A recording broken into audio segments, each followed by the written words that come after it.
Greetings and salutations, everyone. I hope everyone is still doing well, and welcome back to tonight's second half. Before we jump into tonight's second half, a couple links. As you know, I rely on Patreon, PayPal, and the merch to help the channel to continue to grow and go. Links to Patreon and PayPal are in the description below. The merch is displayed directly under the video. Also, Dogman Frightening Encounters, Volume 1 through 3, the audiobook versions. They were written and researched by Tom Lyons, narrated and produced by me, Jeff Nadolny. Those audiobooks are available on Audible, Amazon, and iTunes, the links to which are also in the description as well. And finally, last but definitely not least, if you'd really like to help support this channel to continue to grow and go, simply subscribe. It doesn't cost a cent. Click that like button. It takes half a second. If you don't want to miss any of the informative and exciting uploads I put out, click that bell icon, and finally, please, leave a comment. Why? Well, because all these things, they really do help this channel to continue to grow and go, and they do matter. Now, everyone, I have taken far too much of your time.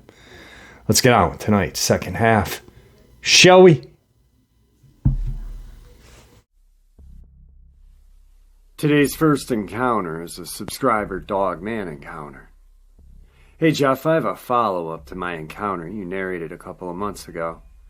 We recently went to my uncle's 50th birthday party at his house, and yeah, he still lives on the land in East Texas that my poppy and I had our auditory encounter on. While at the party and after a few drinks, someone mentioned how incredibly dark it was out there and how beautiful the stars were. My uncle's usual goofy and boisterous demeanor changed immediately. He said, yeah, I used to like going out there and stargazing, but not anymore. We asked him why, and he said we wouldn't believe him if he told us. I knew immediately he had seen that damn thing. I just looked at him and gently said, "What did you see, Unc?" There's some weird shit out there, and I guarantee you, I believe you. His light gray eyes began to well with tears as he lit a cigarette, muttering, "Fuck. Okay, here goes." He took a long drag and started off with, "Y'all know I drink. Y'all know I'm a fucking alcoholic, but I swear to God this happened. I'm not bullshitting.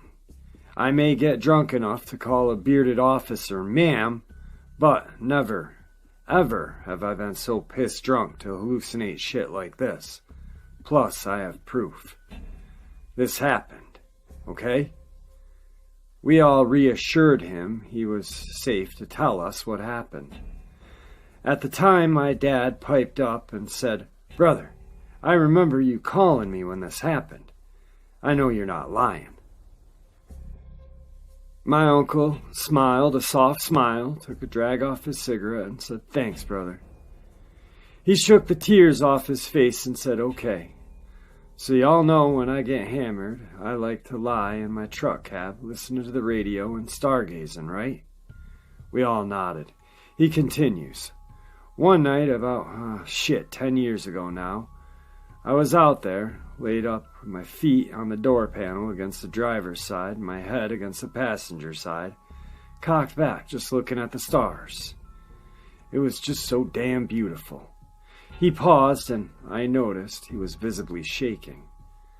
I'm lying there, smoking a cig, so the window's cracked about a quarter of the way down. So I'm lying there, singing like a fool, and all of a sudden, the entire truck shook. It shook like when you drop a ton of gravel in the bed of a truck. I knew the tailgate was open, so I immediately was like, what the fuck was that? I'm lying there, still as I can be, thinking one of you fuckers was messing with me.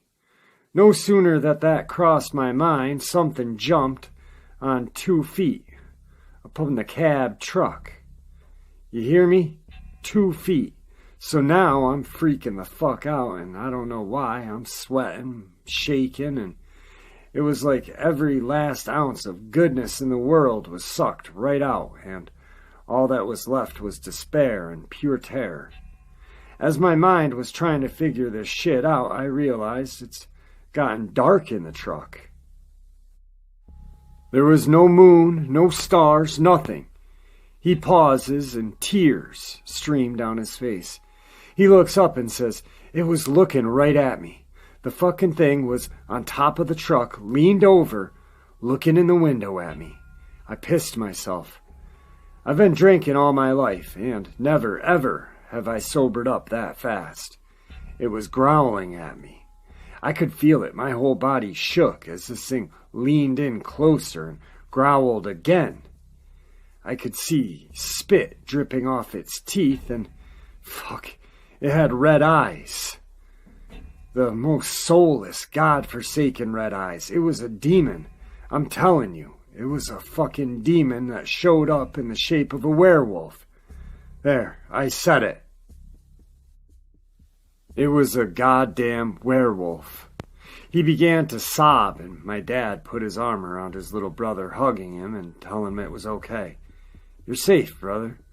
My uncle, a man that had carried me in his arms as he ran for our lives into a cellar away from a tornado, the same man that used his body to shield me from a lightning strike that hit the barn not 50 yards from us, was reduced to rubble at the sight of this thing. I watched in silence as my dad and his other brother comforted their youngest brother and helped him gain his composure. It was a rather moving sight. These are 3 good old boys from Texas. They truly are a man's man, crass and burly, but in that moment they were all compassionate and gentle with their brother, who was clearly hurting. They just don't make men like that anymore. My uncle composed himself and finished his story. I screamed like I've never screamed before. Without even thinking, I'm screaming, "Jesus, help me, Jesus." The thing snorted or sneezed and looked pissed. That was when I knew I was dead.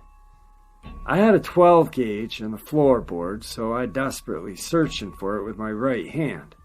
Before I knew it, the damn thing jumped off the truck and bolted on 2 feet like a damn Olympian into the woods. I just sat there shaking. I don't even know for how long. I was terrified, too terrified to get out of the truck. I do know I sat there until the sun came up. I wasn't taking any chances with that thing. My 12 gauge would have been like a tummy tickle to this thing, so I really didn't want to have to engage it. Kitten, you remember what happened to you and Dad in the old goat barn, right? Yeah, he saw the fucking thing.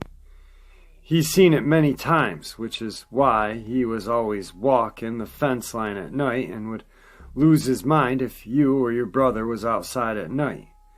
That's why he started walking you all to the bus.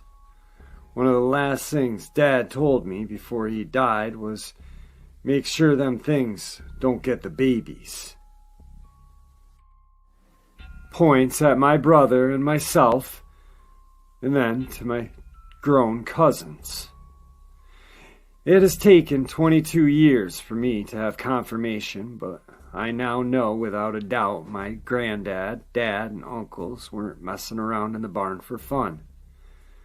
They were warding this thing off of our property by any means necessary.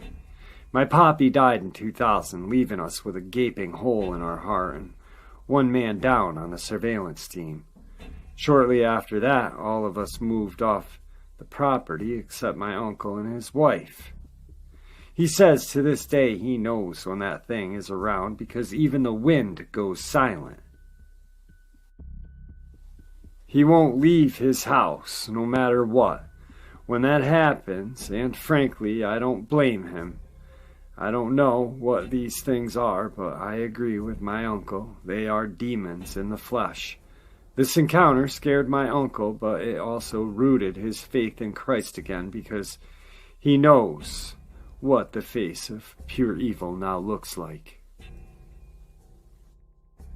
Alright guys, I was not going to include the young lady's encounter that she was talking about in the beginning. But while I was reading this, her uncle's encounter, I thought back to hers and how absolutely an amazing encounter it was. Horrifying, but amazing. And it was all auditory. Her grandfather, Poppy, used to call her Kitten. And this is her story, so it'll make some sense to the people who haven't heard it. Anyhow, I'll give you the encounter now. It's definitely an auditory encounter, as we never saw the thing. When I was 10, my father and grandfather purchased 56 acres of land out in Texas, between Lake Fork and Lake Tawakoni. The land was purchased from a wheelchair-bound man whose wife took over tending to the farm with help of sharecroppers from Mexico. They lived in a little shack on the back 5 acres of land right next to a pond. We called it a lake house. My parents purchased a mobile home, but it wouldn't be here for a few months. My younger brother and I lived with our grandparents in an old pier and beam farmhouse for the remainder of the summer and into the beginning of the school year, so that we would be able to start school that year. Despite the farmhouse's dilapidated condition, it had a brand new, fully enclosed back porch that housed a washer, dryer, deep freezers, and storage units. There were 2 screen doors on the opposite ends of the porch. One led to the carport and the other out towards the goat yard and crop fields. I've always been an adventurous type of girl, so at 10, this place was my dream. My brother and I had a tree house. In every tree we could manage. We spent all our time when we weren't helping harvest crops, playing in the creek and the ponds on the property. The main road ran in front of our property. About a quarter-mile down, there was a massive hill, with a bridge at the bottom of it going over the creek.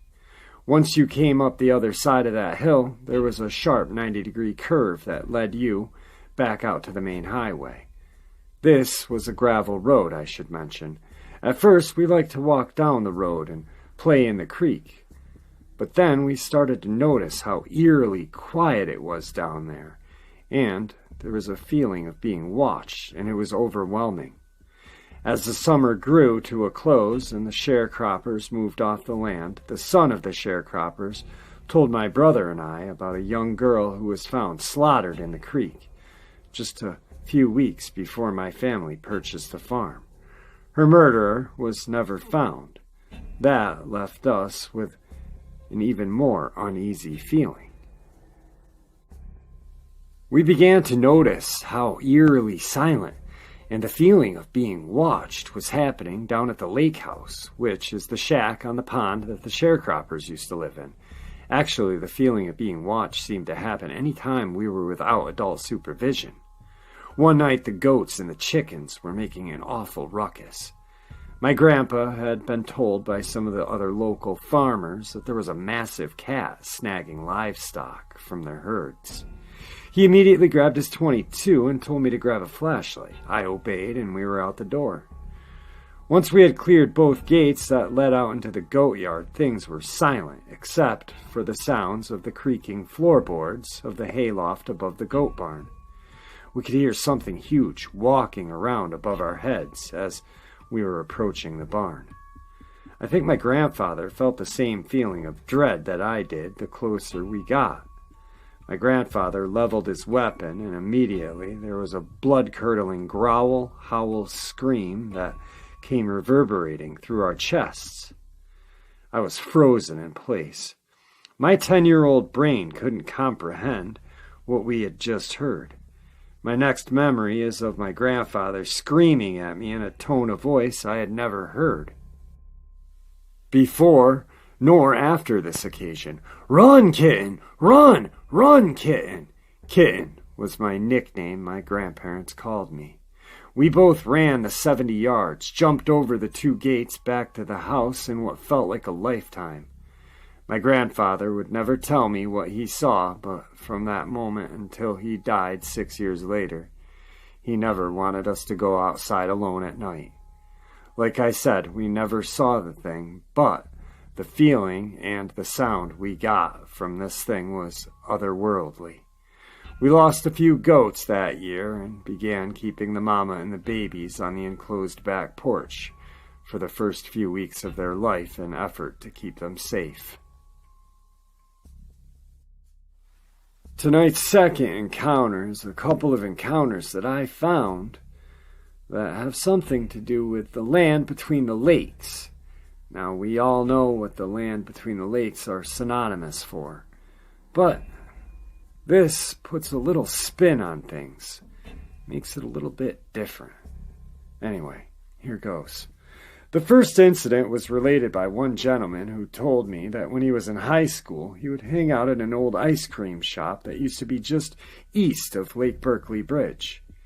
He told me that he was at the shop one evening after dark when two older women pulled into the parking lot and seemed very shaken and scared.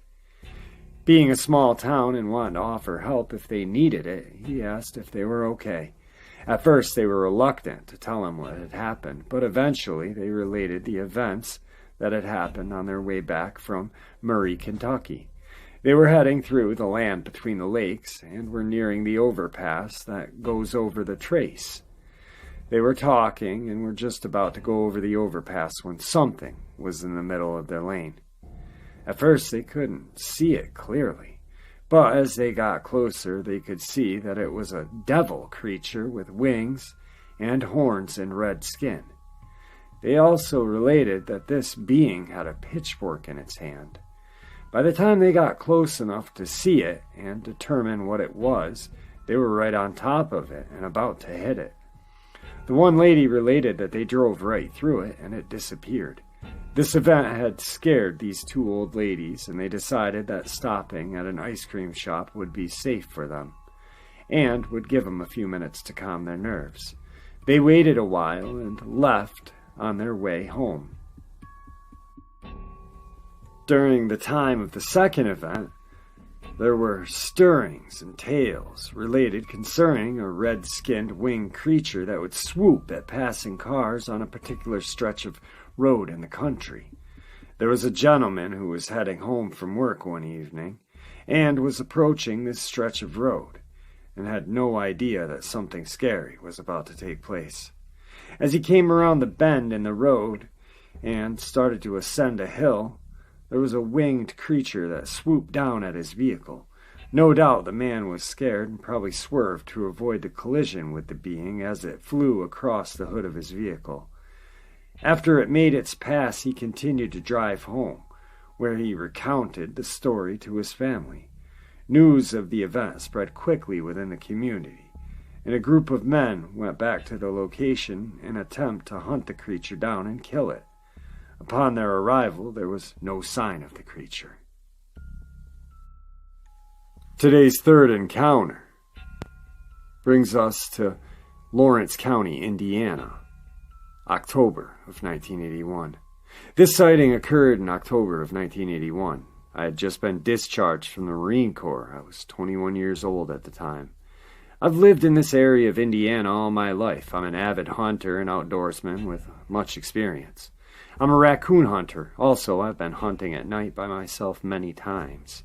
It was a warm Saturday afternoon in late October. My sister and her boyfriend and his sister and myself went on a picnic at Spring Mill State Park. After the picnic, my sister's boyfriend and her went home. The other girl and myself decided to go out riding around in the country to enjoy the fall leaves. We were heading east of Bedford, Indiana, on a small gravel road near the airport. This road went to a small creek bottom by Leatherwood Creek. There was a thick forest on one side of the road and a cornfield on the other, surrounded by thick briars. We had crossed the bridge over Leatherwood Creek, and I pulled my 4x4 truck off the side of the road. We were heading east. I was looking down, adjusting the radio, when my companion stated someone was watching us. I looked up, and to my disbelief, I saw something standing in the middle of the road about 50 to 60 yards in front of us. This thing was at least 7 feet tall, standing upright. It was covered in long, dark gray and brown hair. I couldn't see its face. I could feel the hair on the back of my neck stand up. My companion was terrified. I slowly removed my M1 carbine from its case and inserted a magazine. The creature continued to watch us closely. I opened the truck door and stepped out onto the road. I began to move slowly towards the creature. As I did, it turned and ran through the briars into the cornfield. I returned to the truck very shaken. I've never seen anything like this. My companion insisted that I take her home, which I did. We never went out again. I've often wondered why I didn't fire my weapon at this creature. I guess it looked somewhat human-like, and it made no threatening behavior. I never reported this incident because I figured no one would believe me anyway. Today's fourth and final encounter. A woman lives on a farm, and there's a 100-acre parcel land that is owned by a neighbor that adjoins their property. She and her husband were maintaining the 100-acre parcel for their neighbor in exchange for the right to ride their horses on that property. One afternoon, she got a call from the neighbor, who sounded a bit frantic on the phone. He's an older gentleman who frequently hunted in the small patch of woods on the back of the 100 acres. He called and asked her if she had recently been riding her horse on the property, and she related that she had been not. He seemed relieved and began to relate the events of the morning. He had gone into the patch of woods on the back of the property and found a place to sit and call the turkeys on the edge of a small clearing that was maybe about 40 to 50 yards wide. He thought it would be a good place to try to lure an old Tom in, because he'd be able to see him coming from across the clearing. He had gotten into position, sat down, and decided to wait a bit before calling. He'd been sitting there for about 15-20 minutes when he heard the sound of something moving through the woods in the direction of the midpoint of the clearing.